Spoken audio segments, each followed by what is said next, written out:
used to be beautiful here.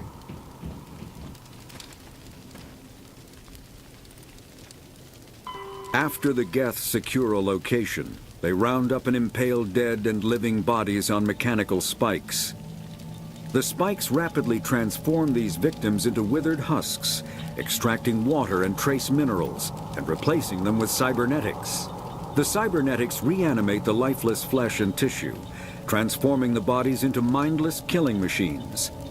Some Alliance soldiers refer to the husk-generating spikes as dragon's teeth, a reference to the mythological berserkers who sprang up from the earth wherever the teeth of the dragon Eris were planted. Dragon's teeth and husks bear little resemblance to other pieces of Geth technology. No one is sure why a synthetic race would bother to drain the minuscule amount of recoverable resources from organic corpses, though the value of reusing them as shock troops is obvious. Combat hard suits use a dual-layer system to protect the wearer. The inner layer consists of fabric armor with kinetic padding. Areas that don't need to be flexible, such as the chest or shins, are reinforced with sheets of lightweight, ablative ceramic. The outer layer consists of automatically generated kinetic barriers. Objects traveling above a certain speed will trigger the barrier's reflex system and be deflected, provided there is enough energy left in the shield's power cell. Armored hard suits are sealable to protect the wearer from extremes of temperature and atmosphere.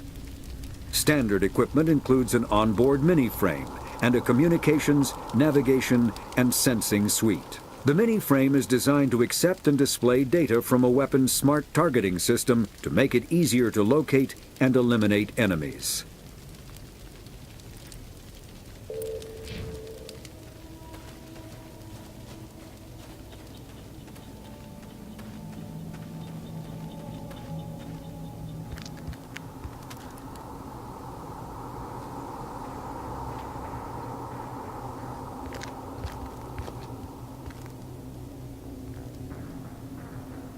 Saren.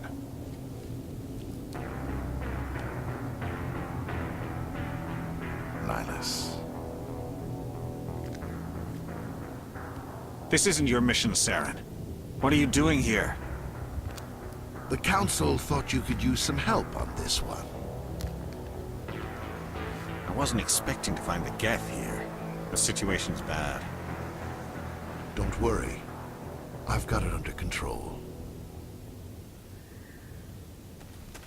Somebody's gonna pay for this.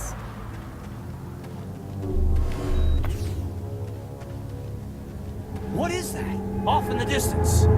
It's a ship! Look at the size of it!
Everybody stay calm out there. We're coming out, we're not armed. Is it safe? Are they gone? You're okay now. Nobody's gonna hurt you. Those things were crawling all around the shed. They would have found us for sure. We owe you our lives. I still can't believe it. When we saw that ship, I thought it was all over. It showed up right before the attack. Knew it was trouble the second I saw it, so we made a break for the sheds. Tell me everything you remember about the attack. The three of us were working the crops when that ship showed up. We just saw it and ran. I don't know what happened to the rest of the crew. They were by the garage, over near the spaceport, right where that ship came down. No way they survived. You don't know that. We survived. If they made it to the garage, they could have had a fighting chance. Do you know anything about the Prothean beacon they dug up? We're just farmers. We heard they found something out there, but it never really mattered to us. Not until now. What else can you tell me about the ship you saw? I was too busy running to get a clear look at it. I think it landed over near the spaceport. Tell them about the noise, Cole. That awful noise. It was emitting some kind of signal as it descended. It sounded like the shriek of the damned. Only it was coming from inside your own head. It was probably trying to block communications. Whatever it was, it felt like it was tearing right through my skull. Almost made it impossible to think. I have to go. Hey, Cole, we're just a bunch of farmers. These guys are soldiers. Maybe we should give them the stuff. Jeez, Blake, you gotta learn when to shut up. You have something to tell me, Cole? Some guys at the spaceport were running a small smuggling ring, nothing major. In exchange for a cut of the profits, we let them store packages in our sheds. What kind of packages? I found a pistol. Figured it would come in handy if those things came back. But you'll probably get more use out of it than we will. We're risking our lives to save this colony. You sure there's nothing else in here that could help us out? Yeah, there's one more thing. I was gonna sell it after this was over, but you probably deserve it more than I do. Who's your contact at the spaceport, Cole? What's his name? He's not a bad guy. I don't want to get him in trouble. Besides, I'm not a snitch. Okay, forget about it. I've got more important things to worry about. Good luck.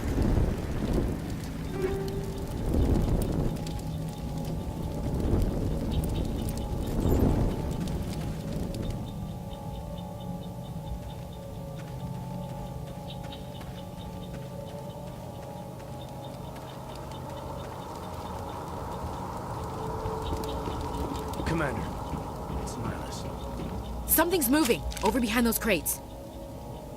Wait! Don't shoot! I'm one of you! I'm human! Sneaking up on us like that nearly got you killed. I'm sorry, I was hiding from those creatures. My name's Powell. I saw what happened to that Turian. The other one shot him. I need to know how Nihilus died. The other one got here first. He was waiting when your friend showed up. He called him Saren. I think they knew each other. Your friend seemed to relax. He let his guard down. And Saren killed him. Shot him right in the back. I'm just lucky he didn't see me behind the crates. We were told a Prothean beacon was brought to the spaceport. What happened to it? It's over on the other platform. Probably where that guy Saren was headed. He hopped on the cargo train right after he killed your friend. I knew that beacon was trouble. Everything's gone to hell since we found it. First that damn mothership showed up, then the attack. They killed everyone. Everyone. If I hadn't been behind the crates, I'd be dead too. How come you're the only one who survived? Why didn't anyone else try to hide behind the crates? They never had a chance. I was already behind the crates when the attack started.